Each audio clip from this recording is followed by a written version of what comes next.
Finally আজকে শখের ইচ্ছা পূরণ হলো আমার। অনেক দিনের ইচ্ছা ছিল যে এবার দুর্গাপূজায় আমি বেশ মোটা মোটা সাইজের শাখা পরবো, আর সেই কারণে চলে গিয়েছিলাম কাল সন্ধ্যেবেলায় মেদিনীপুরের শাখা পরতে। এত সুন্দর সুন্দর শাখার কালেকশন দেখে আমি জাস্ট ভীষণ পরিমাণে কনফিউজ যে কোনটা ছেড়ে কোনটা নেব। তার কারণ এখানে যতগুলো শাখা রয়েছে না কেন সবকটার ডিজাইন কিন্তু মারাত্মক সুন্দর।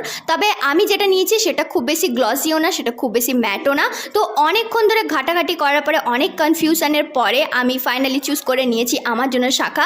তোমরা কমেন্ট করে জানিও যে তোমাদের মোটা শাখা কাদের কাদের পরতে ভালো লাগে। এত মোটা মোটা চুড়ি আমি জীবনেও পরিনি। যেমনটা তোমাদের আমি অনেক ভিডিওতেই বলেছি যে এরম ভারী ও মোটা চুড়ি, হিজিবিজি সাজগোজ আমি পার্সোনালি একেবারেই পছন্দ করি না। তবে জীবনে এই ফার্স্ট টাইম এরম কিছু কেন ট্রাই করতে ইচ্ছা করলো আমি সেটা নিজেও জানি না।